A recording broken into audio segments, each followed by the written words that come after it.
Thank you, Mr. Speaker. For me, this has been a very long journey towards leaving the European Union. The European question has always been about who governs this country and how.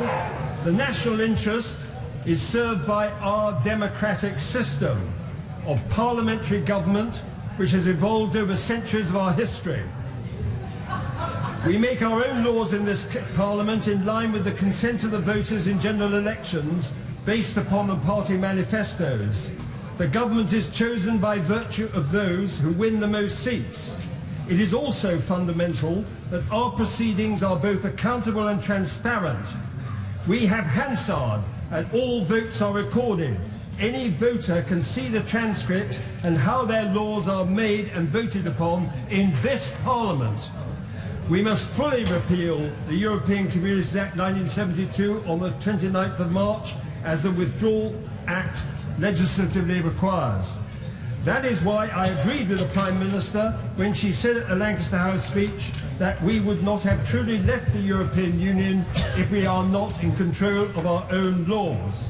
This agreement does not do this, despite breathtaking assertions to the contrary.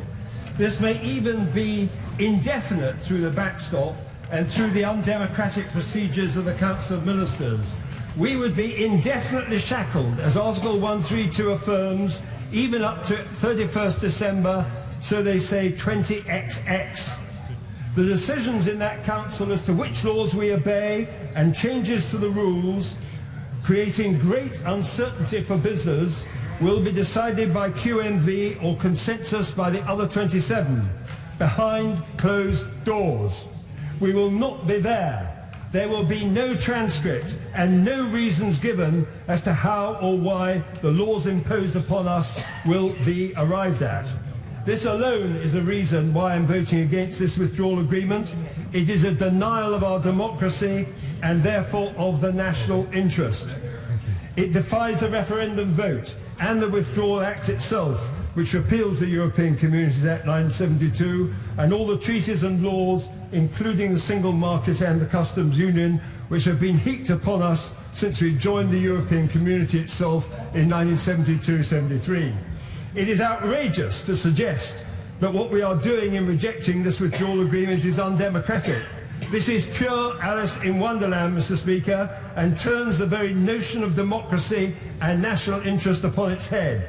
But that is not all.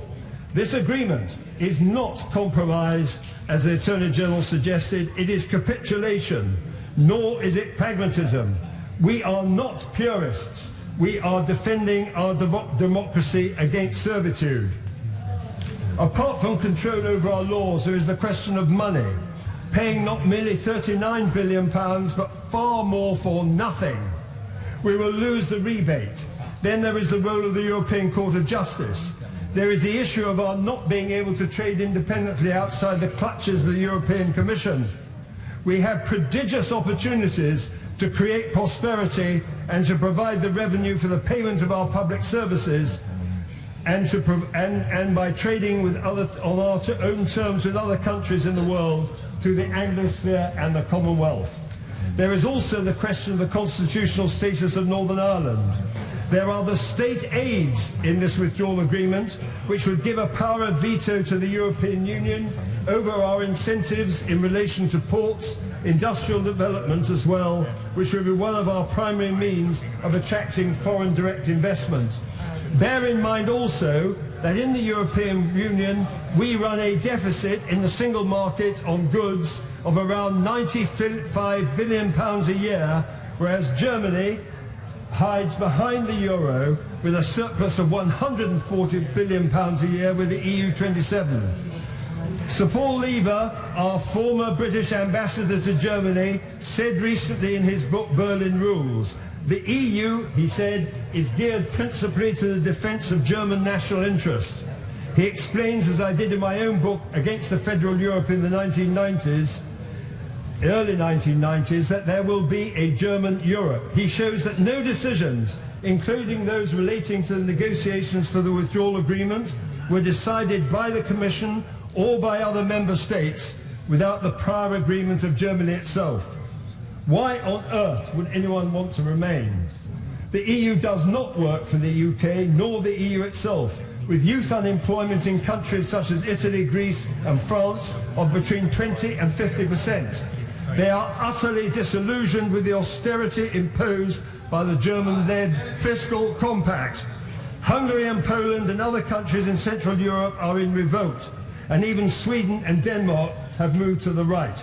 So what is it that makes these reversers in this House believe that we should remain in this imploding, undemocratic European Union whose economic foundations are in tatters as the euro stagnates? Why on earth do they believe that a new people's vote is needed when we had one enacted by Act of Parliament in the House of Commons and voted for by most of those now trying to unravel the Withdrawal Act, and despite every Conservative having endorsed the referendum vote in our manifesto? As I argued some months ago, our system is one of parliamentary government, not government by parliament. Government by parliament would be anarchic. So we are faced not only with a constitutional crisis, but also with a massive breach of public trust as a party and as a parliament. Up to the time of the Chequers proposals, I was fully prepared to support the government. But on the 6th of July, my trust in the government and the Prime Minister was completely lost. I asked her on the 9th of July how could she reconcile Chequers with the repeal of the European Communities Act 1972, and I got no reply. In the debate the next week, I stressed that the 80-page white paper setting out those proposals and now intrinsic to the withdrawal agreement had been pre-planned for probably up to a year. I explained it would unravel the European Communities Act 1972, that this was a gross misleading of Parliament. Indeed, the Chequers meeting itself bounced the Cabinet in breach of collective responsibility and in breach of the Ministerial Code. All of this amounts to a monstrous breach of constitutional and public trust. This brings me to what happens next, which, as I believe, this withdrawal agreement will be consigned to the grave of history. Far from members of Parliament, as the Prime Minister has asserted, voting for this agreement, it is our duty to vote against it. We will not have effectively left the European Union if we do not. We will also be undermining our Westminster system of government, depriving ourselves of monumental opportunities of global trading on our own terms, and with our friends in the United States who are so disillusioned with this agreement, and the same applies to other members of the Commonwealth. As Churchill once said, and as I was reminded at the time of Maastricht by my constituents, we should put our country first, our constituency second, our party third. Tragically, our Prime Minister became leader of our party by coronation and not by the will of the party membership. They, by all the recent evidence, are profoundly against this withdrawal agreement. We then had the deeply unsatisfactory outcome of the last general election. I simply say, therefore, that now is the time to walk away from this European Union. The expression no deal is a misnomer. It is not a default position. It is what the Act of Parliament endorsing the Lisbon Treaty actually specifies. There must be no extension of time, as the European Union so-called number 2 bill, which has been introduced by the member for Grantham, indicates. And I'm glad that the Prime Minister reaffirmed to me yesterday that this is the case. It will achieve nothing.